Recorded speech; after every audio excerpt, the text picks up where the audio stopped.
Matamgi Manipuri Wari channel asibu tabiriba khwai pumnamakpu taramnokjari ngasi muglobirasi Thamoi Machet 35 suba tangka.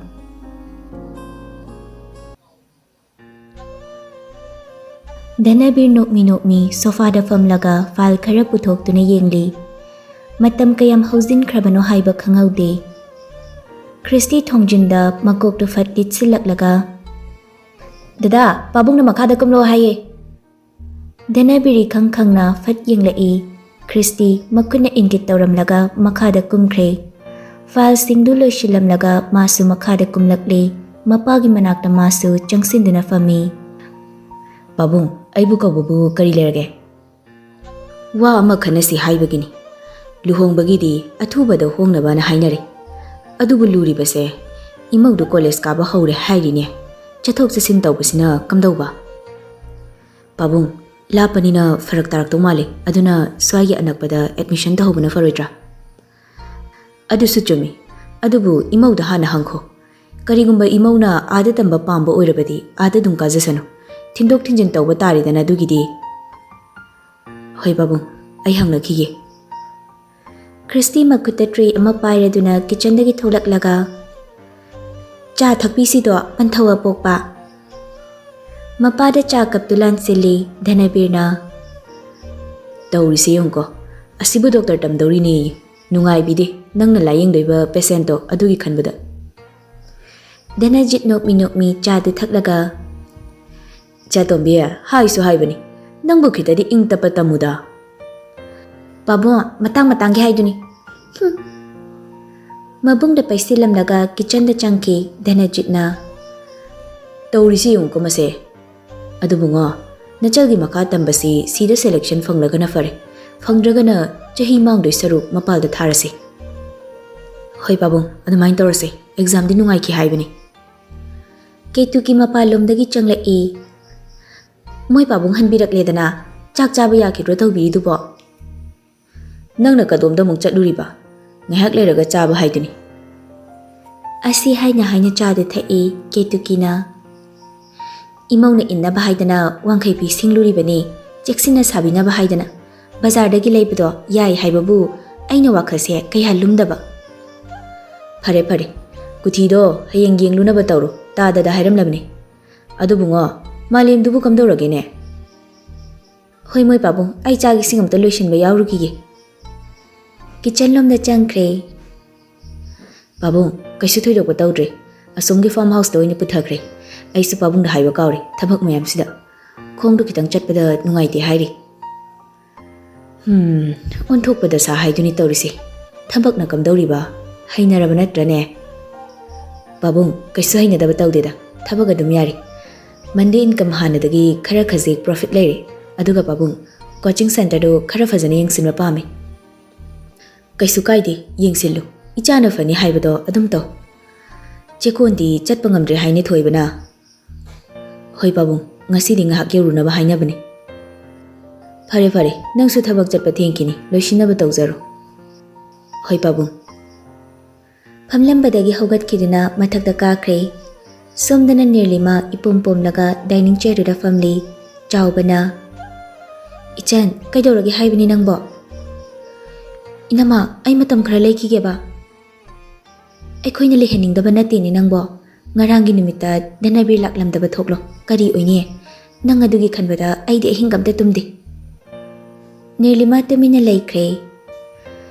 Ichan nupigi punsise yam lubani khongpham ama soibada badanamgi meri chuga doribani migi minok maisa amata nangonda phanganingdi aduna nang gyan tawko nangi college ka bagisu hainakibani Kem haram da broinama Haraw na butawrami haibani nang sungasidi college aloi hairabanina inamagi dukan ngak chaluse aduga nangi apamba pisu khannaba chalo loishinaba tawro aisu chakse thidok lamage aduga loisilage hoi nama chawbasu machana chatkriba maikaida nokmi yeng hauri chawbasu magi hanagi fi phanek rental tawbadu tokte hojiksu dum tawri Mau ama oibagi yumgi thabaksu ngamnaba tawjai maku manimgi sebasu phajana tawi Premila Bema nangbu chak loirabrane Ima, loire.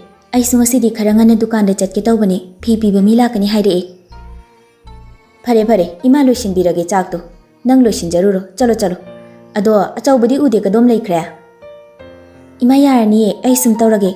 Tamo chawdo mi ama unani haina chatkibani, hanbu halaklani. Chalo, thankini, ima loishinbirage. Manemne yamandabadagi chawbastu loishinaba moigi roomlomda chatkre. Rinda sauna. Noina suk yamna cheksinri sa kayino habani. Kita do soinarui habani. Rockina. Matam khara thabak se lepthokisi. Ekhoina makha sum chatharabadi hena cheksinkibasu yai. Hoi, aduna pharani dada. Adubu mi phagidabase yamdi phare. Nupidudi kamai tawba? Sir, Dhanabirgi mina adum sena duna lerme. Aduna ekhoi changsinba yadabani. Rinda sauna. Yeng na batari dana dudya. Ngasi di weather si nong sumangli tauri. Dhanabir chekon de chatluraga awat apa yeng silamlaga office ta mukla e. Thoiba naubaga supunna tungmang changminarakpani office manung de hek changlakpaga reception de lairiba nupiduna changsilaktuna. Sarbu nagi haiduna ngasaidagi waiting hall da nupi mangairi. Dhanabir waiting hall adomda fat yeng thorakpani. Rindana hall manung da famdi da ubada Dhanabir khongthang launa thangduna changsinki. Nauba machinda soli. Asigi lindu se amu sida kada bola giba. Thoibana. Nauba nang matakta storeroom da check toromo. Asi hairam naga taha Dhanabir gi matungina ki. Nauba di machin ga sumurum solaga matakta kakre. Makhauri se metlaga hat papelo bu. Masigi nupi se. Dhanabir Rindagi mayuk na nathariba sofa da famlaga. Kay lere Rinda. Dhanabir, ay nangga wari amta chamthok na bapamba. Kari matangi warabana. Gari fai haibagi matanga magi nang na ingona chingna balay ribada. Madu tawgano. Ay adugi maramda kay sukhangdi. Aduga delivery service ki matangda project amagi matangdasu nangga wari sanning ba. Dhanabir nokmi yengi Rindana sanariba drama duda nokning ba mas yawrabani aduba dumakumla e. Kaysu hen ba ay khanba laytida. Ado, ay si thabak kitang yamba. Kona mo paminarase aduga sanarase thabaki matang duna. Thawa sadra chumring chatkiduna mathakta kakre. Nakoy na chatlo haina talam labanina upay layta Rinda du sauna amuktang yenglamlaga thokre. Somdana chawbagi rental house tani anawba purakwa fee singdu yengli Nirupama. Inama si fazagum tawdro. Asi hairaga yellow machugi rani fee ama utli. Nangbo du pamlabra. Hoy nama pame. Amaga khalo aduna yaradra. Yarni nama atay si pamdre. Pare. Ado nang waragasu manungi room se sida pothage harasu potharuro. Hoy nama. Mana khanba fidu pairaga thangnabada layriba room duda changkre. Dhanabir thabak mayam du loishinba loiraga phone du yenglakpani pisum du khangsuksukre. Masi ngang se kemta ka harakti basi. Phone du puthoklaga call tawsili. Hello, dada. Dhanabir waramba pumba kaukibagumna sor sangno hondoklaga. Hauni macha. Mi irang lang bagi makol dada. Kay da layro no macha nang. Dada, ay di inamagi dukan da layaba ko. Aduga ay gi pisu kale. Aduga ingon da na kimta hayram daba. Chani ko nina.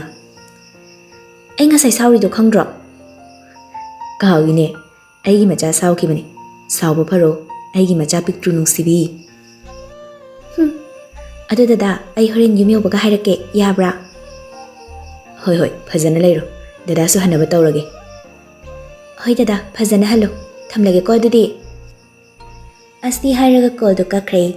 Dhanabir room dudagi thoklakpaga thoibaga thengnare. Thoibana. Sir, hanbiradabra. Wangkhaigi misingdo hojik lakani haibire. Hoy, halage. Ta thoibana fanaba sinbikro ngasigidi. Hoy sir.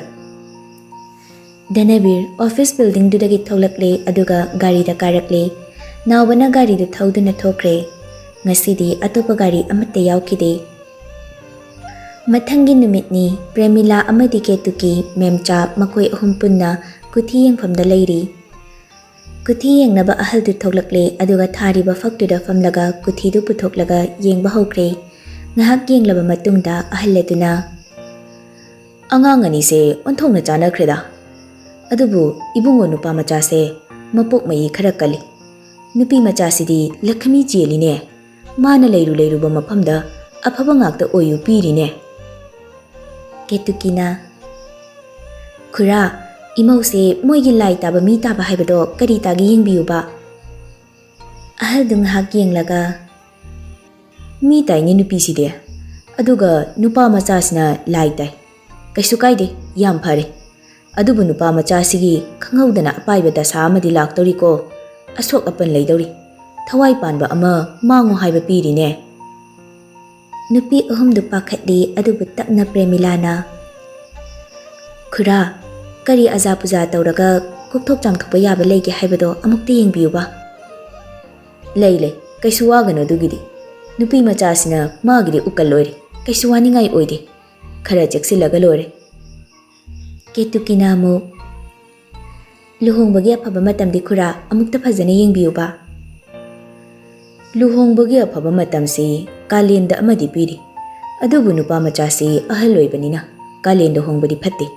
Adunadi ingagi 13 panba June tang 12 Ningthau kaba numitse asi yam phare. Sida honghaudrabadi chahi ahumdi luhong khongdongba yaroi ko nupa macha se. Yam nungaijare khura adudi. Asti hairaga begtagi chongha chapi mari puthoklaga pi. Adudi khura ekhoi muk chacharukige. Kuthi ani du puraga thokminarakle chatna wari tawi memchana. Inama adudi matamse kuidrene kalen tha pan khrabanina. Aduni tawrise Ketukiye ichanupi se angang yamna oiribani. Aduna nangna khangda haita pumba nakuchana warak tawni ko. Iche adugide kaisu khanbirunu icha ningolgumna thamdoribani. Premilana thongadagi changlaklibadu Mangolda famliba sana halna magi nupigi maithongdu tuminni yengli. Premilasu Mangolda karaktuna sofada famlaga imunglomda onsenduna. Bema ising glass amta puthoro. Mama kari hairakle. Chawbana ising glass ama puraga thoglekle. Ima ising haibadu sida leizare.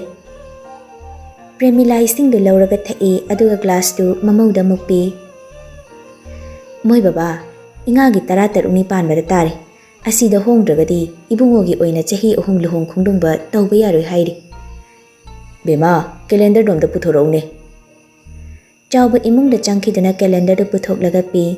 Sanahal calendar du yenglaga June tang 12 adudi. Ngasi May tang ani.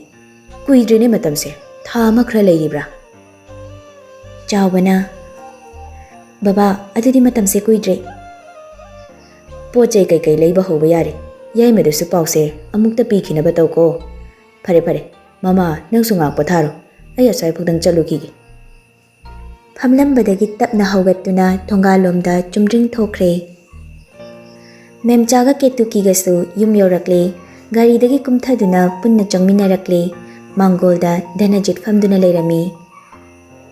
Ketukiye kari hairakle. Memchana Onthokna chana ramkre aikhoi bungoga nupi machaduga. Ketukina mu Adubu moi pabo nacha nupa se khanghaudana da sa amadi lei hairi.